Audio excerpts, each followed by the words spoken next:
that is a huge plus of modern times is the emphasis on mental health, because I think people are finally realizing how important it is for everything else. Hmm. That should be obvious, but like, it's the brain, dude. Like, Yeah. fix your brain. It controls everything. Right. So, which I'm on medication for depression, and I'm not ashamed of it at all. Like, uh, especially since when I, found a medication that worked for me, it was like, Hmm. wow, this is this is what people feel like. Okay, this is what the guy at the grocery store that was smiling, that I wanted to punch him in the face because he was smiling. This is why he was smiling, because he does not feel like I felt. Yeah. Like, it was a revelation to me. It was huge.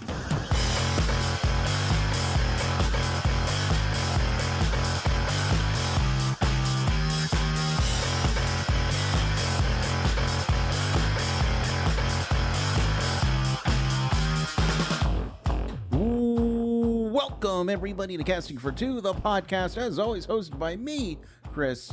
Welcome everybody to episode number 484 of the podcast. Exciting episode for you all today. Of course, I gotta talk about them socials. If you like what you're listening to, hit me up on Instagram and Twitter, both at Casting for Two. I'm on Instagram a little bit more. And of course, if you go to castingfor2.com, that'll take you to my link tree page, and you can see where all the podcast is available. It's on every service, all right. But if wherever you listen to it, leave a review. I'd super appreciate it. But yeah, I got to talk about my guest. My guest is a phenomenal singer, songwriter, musician, Casey Maloney, aka Adult Karate, aka the Eaton Wash. That's his new project, and he has a new album out currently right now called Stay Around. It's phenomenal. It's great. I recommend everybody listen to it, pick it up. But we had a very deep and very good conversation, and I'm super excited to share it with you all. And thank you, Casey, for the wonderful chat. But I'm done talking. Let's get into this conversation. All right, so everybody sit back, relax, and Casey, take it away. I'm glad that we were able to have this chat, or to get the ball rolling on this chat. Just because I listened to a couple of singles and I was just, ooh, this is fun. I want to know more. Awesome. Yeah, of course. Yeah, I'd love to tell you all about it. All right, what have you been doing today? Uh, are we like starting? Yeah, we're in it. Oh, okay, cool. Yeah. All right. Today I I've been what have I it seems like in the last couple of years my memory is just not what it used to be. But basically, I didn't plan a lot of anything today because of the podcast today. But I was just running a few errands, picking up food, and always kind of working on some little music project in the background at all times. Right now, I'm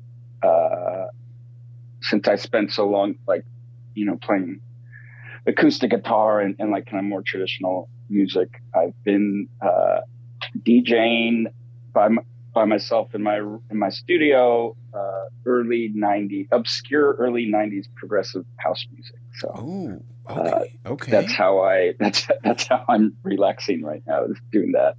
So That's I've recorded probably like 20 mixes over the past couple months, just like compiling it like I would for a professional DJ mix, but not just doing it for fun. Uh, Maybe sending it to a couple people. yeah. Do you is can I get in on that? Yeah, I I yeah, like, you want to hear the mixes, or Yeah, what? What do you absolutely. mean? Are you obscure Sure, nineties? yeah. Like how many times is Cruisin' the Heart play? Like yes, please. Yeah, yeah. I'll send you. I have a couple up right now, I think, on SoundCloud, on a private link. but yeah, I'll send you one after we're Awesome. done. But yeah, it's I have another music project called Adult Karate, which is the more established. Mm. And I had probably the best year for Adult Karate in 2021. But I was already like halfway into this new project, so I was like, do I stop this and pay attention to this other thing because the song was on a TV show, or should I follow my heart and do this new thing? So I decided to keep doing this album and keeping my fingers crossed. Because with Adult Karate, like I was able to, it took since 2016, but I've since then I've put together a small but loyal fan base of people that like my music from across the world with the help of stuff like Spotify and the TV show different TV shows my songs were in, and so it's been a lot of work to like build that up. And with Adult Karate, I am signed to an independent label called Plug Research, and Alan, who runs it, is great, but like it's all indie stuff. Like it's Right. We don't have a lot of money, we don't have a lot of resources, so it took a while to build this up. So I'm kind of excited to do it again, if that makes sense. Like to start from nothing again, just because it's really difficult and can be very trying, but it's also very, very satisfying if things happen. Are you? So. Oh yeah, no, sorry. Go on. No, go ahead. I already forgot what I was going to say. No, I was just going to say, are you a believer in when it comes to creating art or creativity in general? Are you a big believer in more money the better, or having these budgetary restrictions on you? You're going to makes you think outside the box.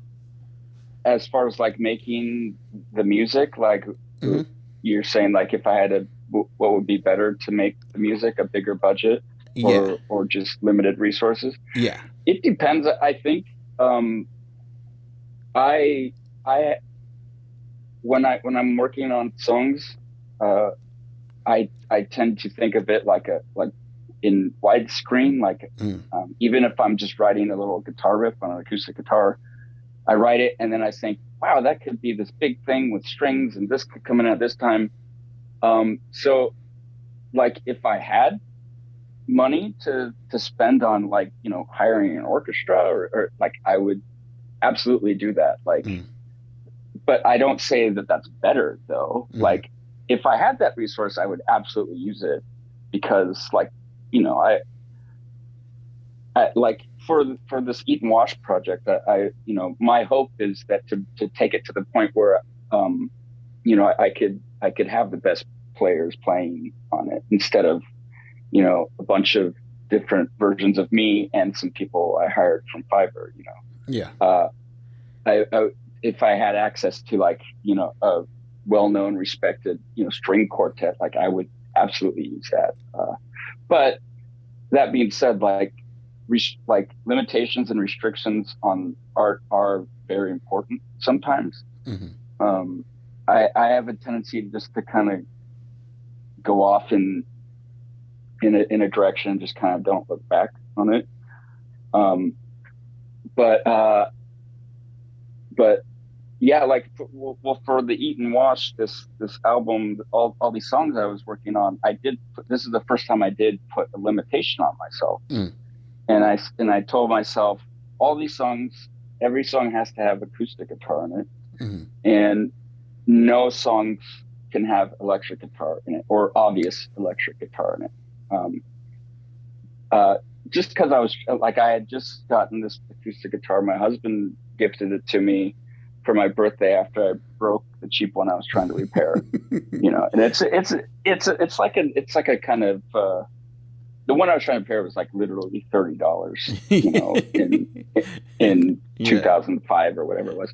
So it wasn't a big deal, but he surprised me with this, like a pretty nice Taylor guitar, like they make super fancy guitars, but this is like the entry level model, but it's way better than any guitar I've ever had. So as soon as I forgot how nice it is to play like a nice instrument. Like I'm so used to playing these kind of not crappy instruments, but just they're not like they don't have that feel to it. Yeah, like budget, what's that? Like pawn shops, like they've seen the world, in other words. Yeah, they've been places. Well, I mean, of course, and a lot of these instruments that you find, secondhand and stuff, have like a lot of like character to it that you can't get out of something you just buy from Guitar Center. I'm not like really a big believer in supernatural stuff, but I do like if I'm playing, a 1965 Stratocaster that's brand new out of the box, as opposed to one, that like Dave Gilmour used on Pink Floyd at Pompeii. Like, of course, like I would probably, without even being told what they were, I could probably like feel like, oh, this one has some shit going on with it, even if they looked exactly the same. I don't know. Let's not go on record on that one. I don't know if I want to be put to test on that, but basically, like, that's so. I was trying to fix that. Like, it's not like I couldn't afford, a cheapo replacement guitar, but I was trying to fix the old pig nose guitar I have because it had it's been with me since, for a long time and through a lot of trials and tribulations and, moving being kicked out of houses and going to rehabs and, like all kinds of, stuff it's been with me through. So I was like, I need to fix this, but I'm so glad I got the new guitar, because as soon as I started writing with it, I was like, I want to do a whole album like this.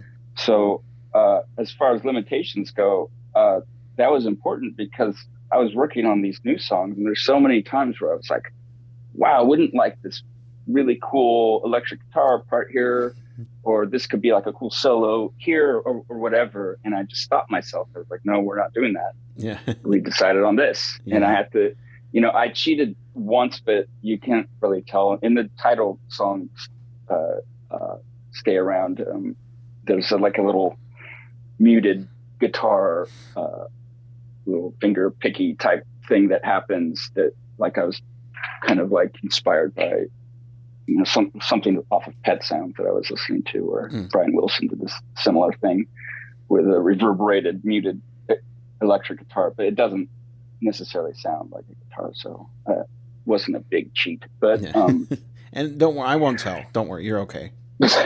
Yeah, I'm okay. No people, even if they hear this, they'll just since we'll make a legal agreement right now. If you're listening to this and you just heard that, legally you are not allowed to repeat that information ever. Yes, legally binding. There we go. Yes, I think that is legally binding. I think that was part of the Podcast Act of 2012. Yeah, exactly. If you just say this is legally binding, then it's legally binding. It's like it's there. So no worries. Most people don't know. It's a huge life hack. Yeah, You just say like you're legally binded to me now. Like you have to.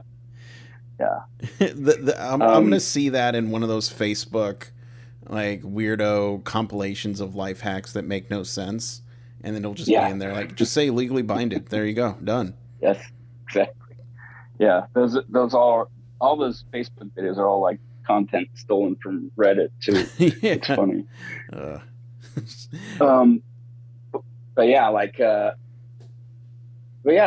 Limitations can be a very good thing. Also, it's great to throw your hands up to the wind and say no limitations, but I guess it depends on the project. I'm like super grateful I just get to do that or make decisions like that. Like, I mean, I never really thought I'd get to the point in my life where like I could take music seriously as like a career and stuff. Like it, you get told your entire life, don't count on it, or get something to fall back on. And honestly, like at this point in my life, I'm really glad I didn't get something to fall back on. because it kind of forced me to make this work, because I mean, I have trained, like I've worked as a sound engineer before, and different jobs. I've worked in insurance and all, but like this is the only job that I've ever had that makes me not want to actively die while I'm doing it. So, Dude, that is so important though. Like something that yeah, having a job that doesn't eat at your soul is just mhm, like, yeah, that's yeah. And so I totally get that. Um, yeah. Well, I mean, the life like life in 2022 is mm, already eating enough soul away of people. Like, yeah, so, and I think that's, what's going on with people, the issues with worker shortages and stuff. I think people are realizing, like, do I want to live my life as a wage slave and, right, into the system that is, broken all except for the elite?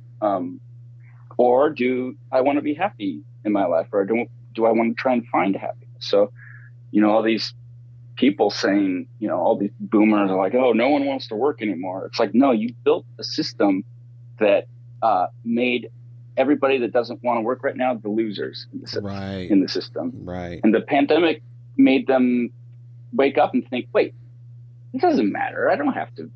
This doesn't have to be my life. right. Like, it made everybody wake up. So, like, I think it is very important,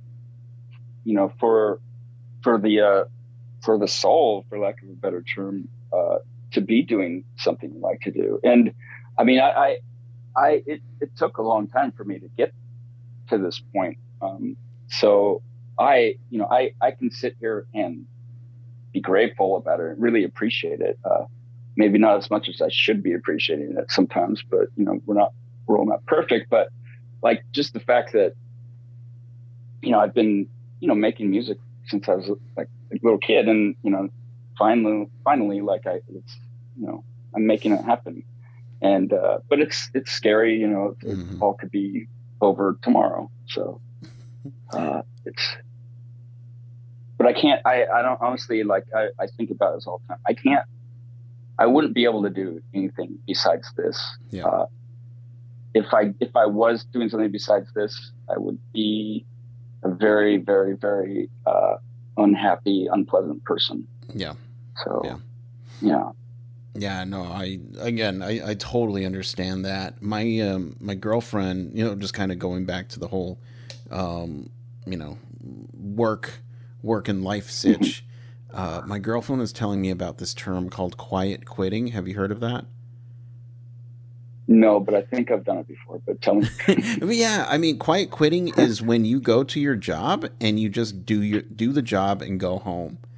And now people are kind of, I don't want to say people, like businesses are now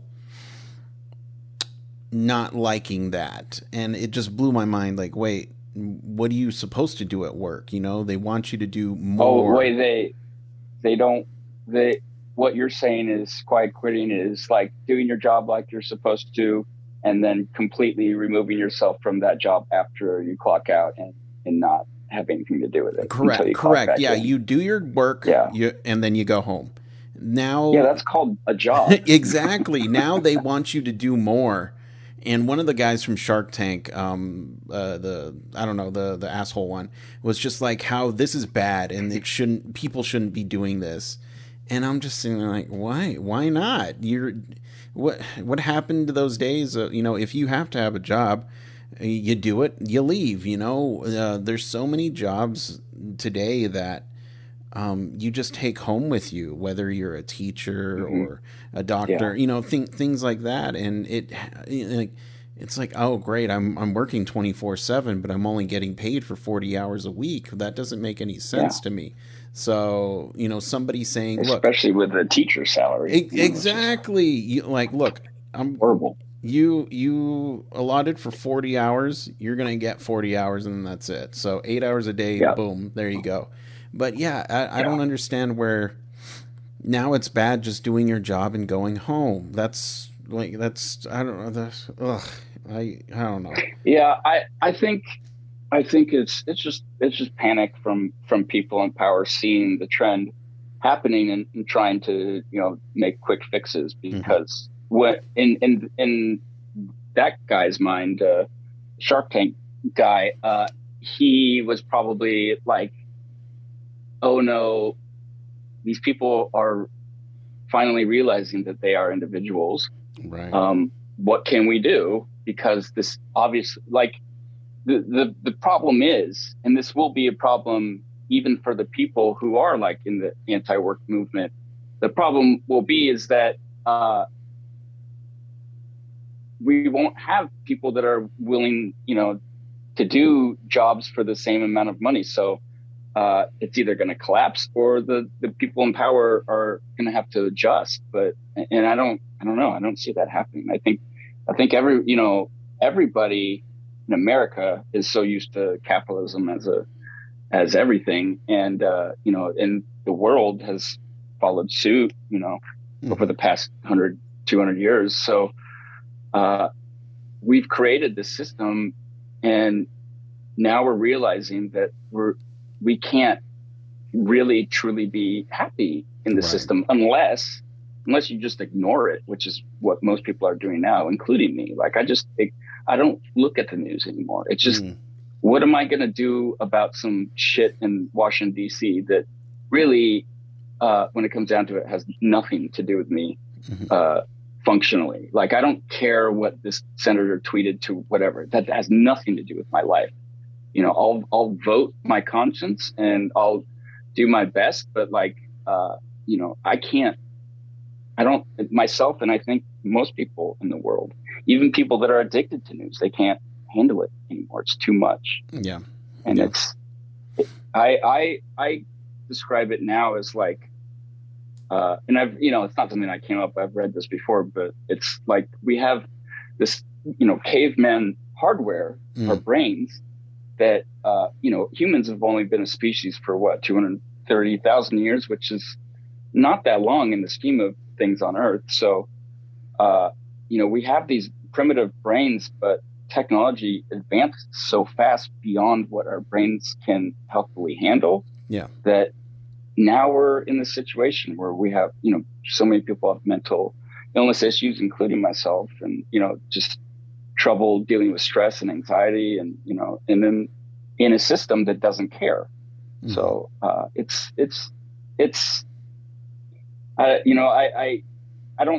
I hate to say things like it shouldn't be this way, because it is this way. And since it is this way, like, it only could be this way. So it should be this way. But I think we're in like a very transitional period where, everybody is rethinking how this works. And I think the younger generation, I think people will start to make more steps towards, individuality and things like that, because the way we're going now, I don't think it's sustainable. I think people are just going to burn out.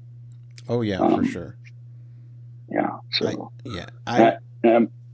oh no, go ahead. No, you. Oh, I was just saying, I wake up every day and I'm grateful that I don't work at the insurance company anymore. Like I just that alone was stressful enough. The addition of all this other stuff in the past couple of years, like I couldn't do that. But yeah. Maybe I'm not strong enough. I don't know. But. Yeah, no, I mean, yeah, it's like, again, this has been a recurring thing that I've been talking to people, especially since the pandemic, because I feel like a lot of our eyes, including mine, were kind of opened to certain situations and certain problems that were going on in the world, and just how, like you said, it is nice that these issues are being brought up, and it is, unfortunately, it is something for, it's not going to get fixed in our generation, and hopefully the next generation will be able to handle it. But the fact that it is being talked about, I feel like gives it a better chance to, versus like I don't know about you, but growing up, like, mental health was not a thing. That was just walk it off, or take a nap, whatever.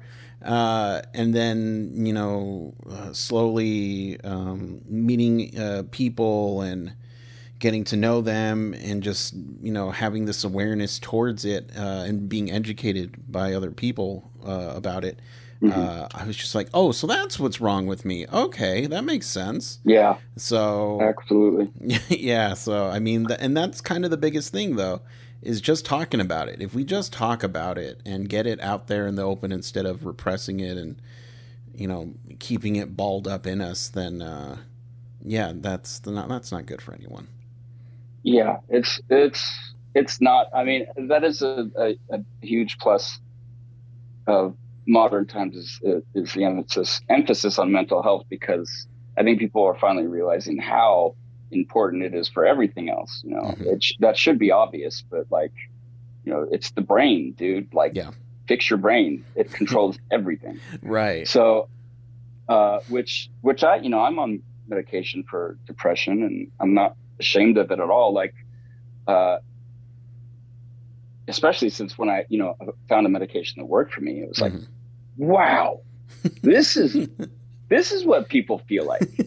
Okay. This is what the guy at the grocery store that was smiling, that I wanted to punch him in the face because he was smiling. This is why he was smiling, because he does not feel like I felt, like, it was a revelation to me. It was huge. And, I, of course, just like most people on medication, I'd like to get to a point where I don't have to use it. But in the meantime, like, no one would demonize me using statin drugs for the rest of my life, or, drugs to prevent me from having a diabetic episode or something. But with mental health drugs, it has this kind of stigma on it. Like, oh, you don't want to be on that forever, but like, I kind of agree, but also like, why not? It doesn't, oh, you're putting foreign chemicals in your body. It's like, we do that every time we eat, every time we do breathe, we're putting foreign chemicals in our body. Like, that's what the name of the game is, so, but it's important not to get too far with the medication stuff. I've been in certain points in, my recovery from mental illness stuff, where I was like, oh, there must be a medication for every little thing that is wrong with me right now, and I need to find those, but that's not real. I don't know. Like I've talked about it in other music press stuff, but and it's evident in my songs and whatnot, but I've struggled with drug addiction over the years. And one of the big moments in my life, I mean, absolutely, probably the top moment for me was when I got sober in 2011. Went to I was basically homeless at the time, and I went to this like county treatment center in the mountains for 3 months, and that slept in a room of 30 bunk beds. It looked like an army barracks, but it was the best thing for me at the time. Like, I needed that time away. Like, so yeah, like I have a different perspective, I guess, on it than most people. But I mean, in the end, like, mental health, like I said at the beginning, is so important, and people don't give it enough credit, I think. Oh yeah, and of course, there are the people out there that will use that as an excuse when it's just like, come on, like, really? Use that as an excuse? What do you mean? Like, they'll take it. People that, like, you see a lot of these people that go on shootings and things like that. Well, well, it's because they're mental health, whatever. It's like, come on, you guys. Like, let's really sit down and focus into this. Yeah. But that's a whole other can of worms, though. Oh, of course. Ugh. Yeah. Oh no, go on. Oh, I was just gonna say, like, I'm in therapy right now. I have a psychologist who I see weekly, which is, I tell people, because I am in, like, in a recovery program, 12-step program, and I do tell people that, like, recovery plus therapy, like, for a lot of people, a lot of alcoholics and addicts especially. Mm. It's priceless. Like it's needed for me because just the 12 steps in that whole system is designed to be used for everybody. Yeah. But everybody's different, so everybody requires something a little bit different. For me, with like I go to I'm in the AA program for Alcoholics Anonymous, even though wasn't necessarily a drinker, but I just find the people there are I don't know, I get along with them better. But in any case, like I found a recovery AA program in Los Angeles that is non-religious, which was very important for me because I grew up 12 years of Catholic school and being gay, going to Catholic school, when AIDS was still like a huge threat, like it was really not fun. And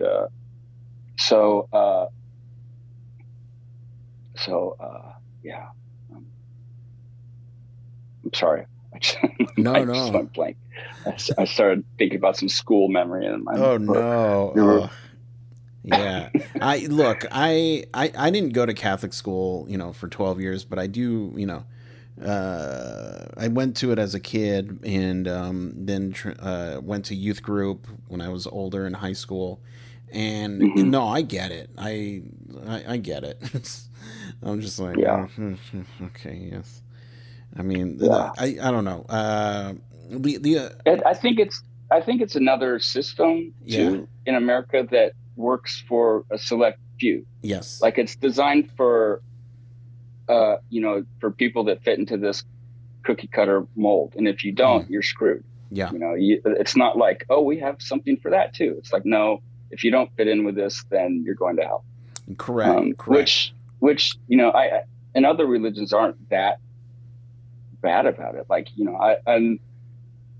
I don't think, religion has any place in politics, of course for me, but like, I do think religion does a lot of good for the people it's meant for. Yeah. Like, even though I don't really believe in all of it, all of, the stories behind it all, but like, what it does for people can be very effective.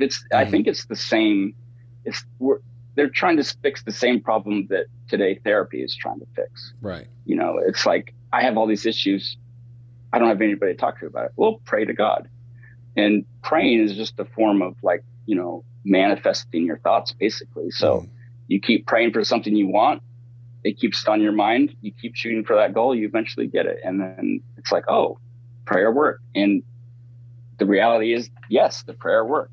So like, even though I don't believe in like this kind of traditional monotheist, spiritual system, I do believe that it, like, religion exists for a reason because it has helped a lot of people. And it has, but it's also done a lot of people, and it's been, responsible for most of the evil in the world. So it's it's a mix. It's complicated, but so like I'm not like anti-religion. Like I tell people, where I go for my AA meetings, are like, oh, hate God or something. Like, no, it has nothing to do with that. I don't even think our commonly accepted conception of God has any relevance to actually what's going on. Right. Like we, for all intents and purposes, we are like, ants.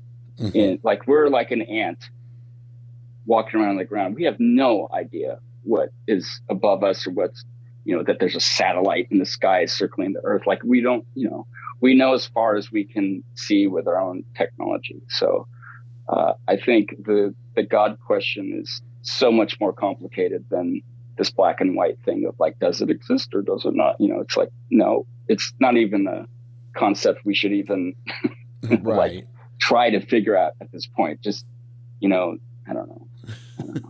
Yeah. I mean, we having those conversations. Yeah. I always try not to offend anybody, especially when it comes to religion, because, obviously I was raised by some way, Catholic, all throughout my life. I still consider myself Catholic, but do I believe everything that was taught to me at a young age? No. Yeah, And because you're reasonable. You're a reasonable person. Yeah, some things don't make sense to me. Like, yeah, being mean to other people for who they are. That I'll never yeah. understand that, but whatever. Also, I had a youth pastor tell us that if we didn't pray, that we were going to hell. And I was Mhm. just like, everyone. I mean, I can't say everyone.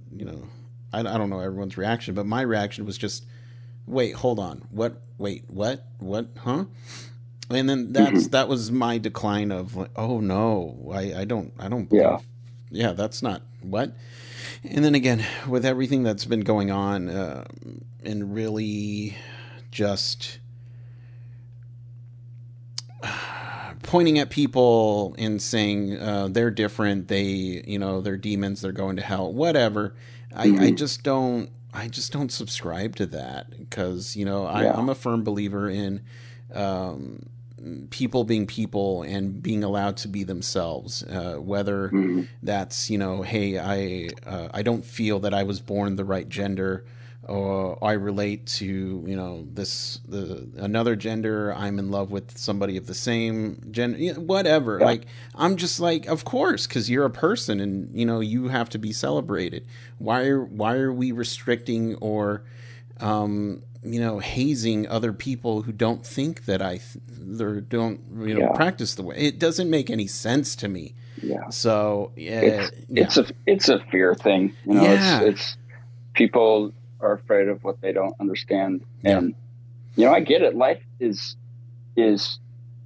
can be ruthless. hmm, Like it doesn't really leave a lot of room to like for your average Southern white suburban housewife to even be exposed to what homosexuality is or what transgender is hmm, or what these things really are. They just see what they see on Fox News or represented on a talk show or whatever, these exploitative representations of things to get these reactions out of people. That's all they know. So hmm, I kind of get why they do that, but what I don't forgive is when people do actively learn about these things and are still hateful. right, that that is truly evil. Like I honestly, I don't, it's very unfortunate and I hate it, but like I don't blame a lot of these people for for their views because number one, they might not have the best intelligence, and number two, that's what they've been told their entire life. So right. you know of course that's what they're going to say because that's all they know, and they don't want to be ostracized from their own little group of people or whatever, so they have to go along with it.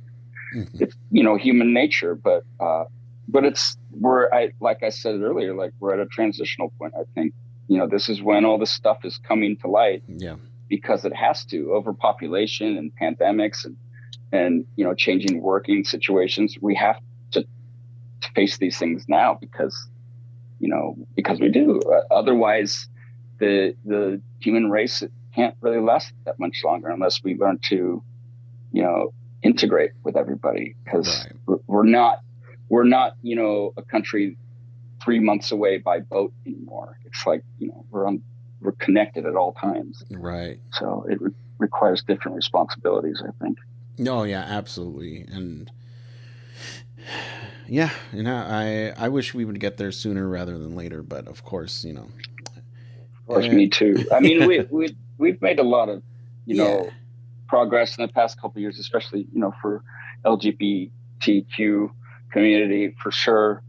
Um, but yeah, I mean, there's still so much we could do. Like I know for a fact that the grade school I went to is still telling children they'll go to hell if they're gay. mm, I mean, mm, that's what I was told when I was 8 years old, and 8 or 9 years old was when I figured out, hey, I think I might be different. I mm, think I might be this gay thing that everybody's making fun of. So when they, like I was already realizing that, and then they told me that, like, number one, AIDS is a plague sent by God to kill gay mm, people. Number two, if you are gay, you are going to hell. So I was like, you learn that early. You have two choices: either you can accept that or become the most a closeted person on earth, or, rise above or rise beyond it. Mm-hmm. And, and that's what I've tried to do for most of my life. It's been rough. Mm-hmm. And this past 2 years of being in therapy, I've only just recently learned just how much of my problems today come from, this guilt that was instilled in me from the Catholic Church at a very early age, a guilt just for being alive, for being the person I am, that, I had no choice in the matter. Like, I didn't wake up and say, hey, I'm going to a Catholic school and today I'm going to be the thing that everybody's making fun of at school. I'm going to be like the butt of every joke at school today. Like, that's what I wanted. Like, it was devastating to me when I realized that. And, it was the first time I felt suicidal was probably 8 or 9 years old. I remember that, thinking about that during lunch at school. And, only until I got older did I realize it's like, that's not normal, like that shouldn't have happened that way. Like, that's kids don't normally feel that. So, and it made me angry. Mm-hmm. So, but yeah, again, like, there's people in my family that are practicing Catholics, and they're, great people, no problem with it. But, I just think people need to, it's individuality again. You need to think for yourself, because if you let other people think for you, it's like, how that goes with World War II and stuff. Right. It's going to end poorly, because usually the loudest voice is the one that people pay attention to. And usually the loudest voice is the biggest asshole too. So, it's dangerous territory. Yeah. Well, and so, saying that, you've been going to therapy, just trying to, again, work on, some of the things that you were raised with. Did you notice any, in the past 2 years, just like, having this new, I guess, I don't want to say enlightened, but did you notice something different in your music, the way that you wrote, or, things like that, after going through this, or still continue to go through this? Yeah, that's interesting. Yeah, I think it did change. I honestly, I do think the reason I even did this project in the first place was kind of because of that. Because as I got further in therapy and the pandemic kept going on, and I got to a point where, like, I'm still realizing this every day, but, like, really, when it comes down to it, like, the things you're worried about do not matter in the grand scheme of things. Almost always they are things that you don't need to be worried about. Right. So, and as I got further in therapy, I learned, my thought patterns and how I got into certain situations without realizing it and stuff. And, it made me realize things, and really made me realize that, like, a lot of the things I think matter don't. Mm-hmm. So I'm going to stop worrying about, what people think about me, what people think about how many social media followers I have, or how many streams on Spotify I have, or blah, blah, blah, blah, blah. All these little stupid competitive goalposts for, music, which, like, I don't see music as a competition. I've never seen art as a competition. Mm-hmm. Art and music is art and music. It's that person's art. Mm-hmm. It's not like, which one is better? Like, of course, for my own preferences, I like this music better than that music, but that's not to say that I'm the one deciding that this is better art than this. Like, that's bullshit. Right. It's up to the listener or the experiencer to decide that.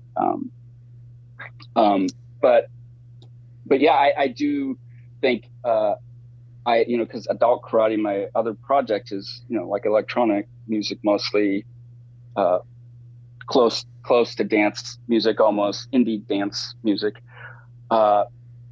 So with this project, I was like, it was like an active reaction. Like, I want to actively not pursue the thing that I should be pursuing. Like this is going well. Let's do something else, you know, like, Right. and I think that was a reaction because, like, I'm trying to, I guess, prove to myself that nothing matters and that, like, I don't have to do the things I think I have to do. I don't have to be worried about, you know, writing the momentum of this project and worrying if people are going to forget about it or all this stuff. It's like, no, just make the art that you feel like you should make, Mm-hmm. and, you know, do your best, and hopefully people will like it. Mm-hmm. So it did, I think, get me to tear down some barriers in terms of what I wanted to be as an artist. I think it I it felt like it like took a bunch of rules away from me. Mm-hmm. Like, oh wait, I'm following all these rules I don't have to follow. Like, let's just do whatever I feel, and this is, you know, what I felt. And you know, I hope other people feel what I felt, you know, when they listen to the songs. I just, you know, I hope this project gets, you know, as much exposure as possible. It was exciting because Raul Campos on KCRW has played the second single, the Blondie cover, 3 times on his show. So that's, like, you know, especially for a brand new project, that's always like something like that is a huge confidence boost in terms of, like, because constantly I'm like, did I make the right decision doing this, or did I not? Right. Yeah. Is there a right decision? You know, like, so that's like a confirmation, like, oh, at least, you know, even if nothing else happens for this project, at least you know, some people heard on KCRW. That's pretty cool. I listened to that station since I was a kid, so, you know, it's neat. That's the nice thing about artists, is that I feel like other artists will always recognize, you know, art, no matter who, you know, who made it, or, you know, who came up with it. Yeah. It's not like sports where, I got to be better than the guy. No, it's just like, Yeah. oh wow, that's, you know, even if it's not their cup of tea, they will always recognize it as, wow, they're doing something, or they're creating something. Yeah. So yeah. I wouldn't say all artists. Yeah. But, like, yeah, most really good artists, I think, are open to having their mind changed, because you have to keep things interesting. Like, yeah, I'm not a fan of, you know, whatever, like blanking on any pop star name right now. Or, like, I was gonna say Justin Bieber. That's so like that's so boring to make fun of him. Yeah. But yeah, like, no, but I just was like, I have in the music industry met several people that are very competitive about it, and, like, get very jealous and try to undermine you somehow. And I'm always just, like, dumbfounded. Like, dude, what are you doing? Like, I don't care. Right. Like, I just want to make music. I want to be successful at it, sure, but I don't care if I'm better than you or worse than you, or have more streams or less followers or more followers. Like, if I were to care about that, in addition to all the other stuff on my brain, I would not be alive today. Like, it would be too much. Yeah. You know, to do that to yourself. And these people that are obsessed with, you know, those numbers and everything, you know, they're never happy people. They're always nervous and always trying to one up you. And, you know, even for you know, just telling a story about going to a restaurant, they're trying to one up you. It's like, dude, this isn't a competition. Life is not a competition. Art is not a competition. Stop. Yeah. But so there are a few people, but, like, for the most part, yeah, I think good artists, you know, because I think we've all been there where we've made something horrible, and didn't realize it till later, maybe. And so, like, if someone's showing me someone's, you know, amateur demo song or something, like, and it's a bad song and it's poorly written and poorly performed or whatever, but I'm not going to shit on it. Like, they're trying, you know, that, like, this person's trying to write music. I wrote music that was like this at one point, and luckily, I got better at it. But like, you don't know that where this person is in their journey or whatever, or you don't know that maybe in 15 years when you're older, you might like this. Right. Like it may be just where you are in life. So there's all kinds of variables. So there's to think that there's some objective rating system for art is just ridiculous. And I think Nick Cave got, I think they were going to give him, it wasn't a Grammy, maybe it was an MTV award or something kind of dumb like that. Mm-hmm. But he wrote he sent a letter back to them, like thanking them profusely, and that he's very grateful that they found something they like in his music, but he has to respectfully decline because art, he disagrees with any system that rates art or puts other art above other art, and he doesn't believe in the reward system, so he politely declined the award. Yeah.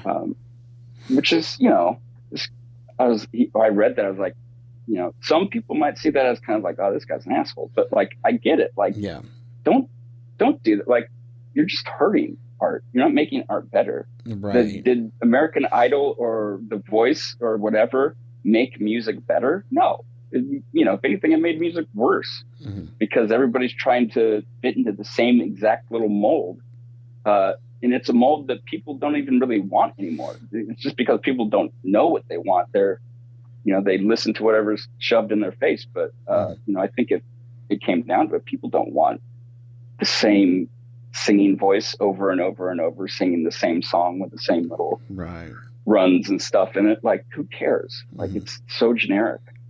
Do something new, original. But those shows always get to me just because they're, they have the people on there that are just like, I've been performing music for over 20 years and this is my last shot. I'm just like, why? Yeah. Are you done performing music? Yes. Like, what? Yep.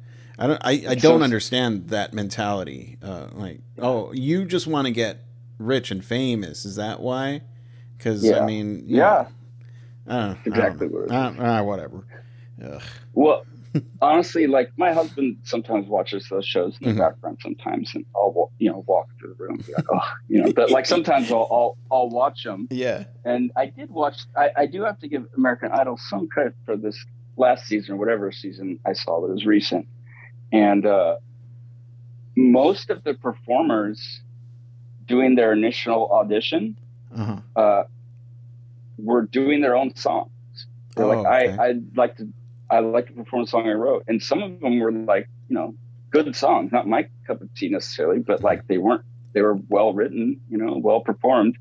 So I thought that was pretty cool that I noticed the American Idol was trying to put an emphasis on people that were bringing their own song in. Because if it's going to be about that kind of thing, if there has to be some kind of show like this, I would rather have it be about, do we like this person's deal better than this person? Right. Not, do we like this person's voice singing this other song someone else wrote, like trying to pantomime being Whitney Houston or whatever. Like, no, like, here's this weird, trans girl from Missouri who's 17 and writes folk music. And it's pretty good. Like, I mean, that's interesting. Like, I'd much rather watch that than, a really talented singer, singing, Tears of a Clown again, or whatever. Yeah. So that was a bad song example. I think I was going for, what was the other song he did that was more popular?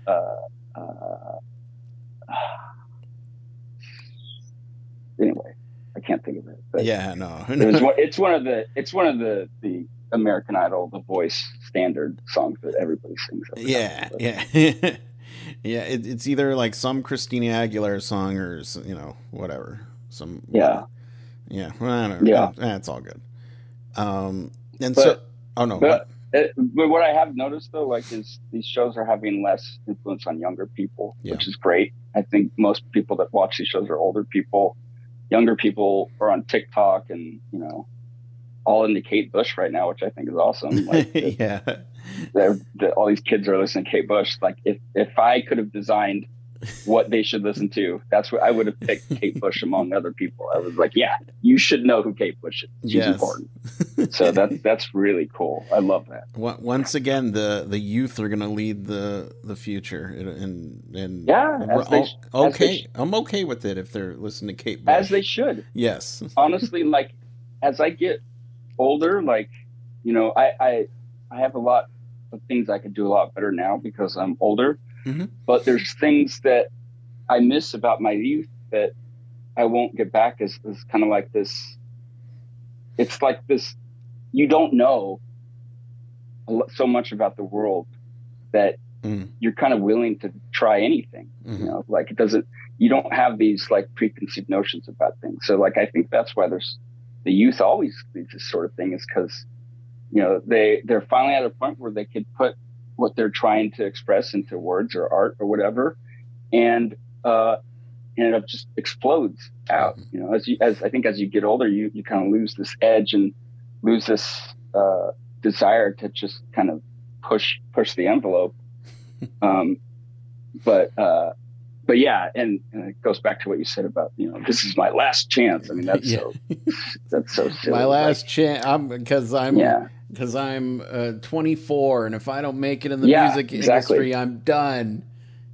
Yeah, I know. I didn't make $1 from music until I was in my 30s. Mm-hmm. So, like, it doesn't matter. You know, like if you think it does matter, then it will matter, because that'll prevent you from doing it. You know? But it doesn't matter really in the end. It's just what matters, I think, is the art and the music. Exactly. And yeah, no, I couldn't agree with you more. When the album comes out in September, correct? September 16th. Okay. We moved the date once. Let me think. Let me see. So yeah, September 16th, the album comes out and should be available all platforms. And I'm hoping to do some kind of very limited physical media release, of, you know, either cassette or strange vinyl, something. I don't know. I haven't decided yet, but it'll be handmade probably. Nice. And then, yeah, of course, the 2 singles are available now. And for people who want to follow you online, and just, you know, keep up to date with everything that you're doing. Yeah, sure. It's I'm on Instagram and Facebook at the Eaton Wash, all one word. And also you can follow my other project, Adult Karate, which is, you know, more established and more content to look through there as well. But the real content is, you know, the music. Yeah. In my opinion. But and I've kind of stepped back from Twitter just because it never really done much for me, and it's very stressful. Oh my God. Yes, it is. Yeah. But Casey, thank you so much for chatting with me. I've had a good time. Anytime you want to come back, just say the word. All right. Oh, of course. Yeah. Thank you for having me. I hope you like the rest of the songs, and I hope you have a great week. Yes, you too. You have. I'm excited to check out all, you know, the rest of the songs. But yes, you keep staying safe and healthy. All right. I will. Thank you. Thank you, Chris. Appreciate it. Have a good one. All right. Bye-bye. You too. Bye.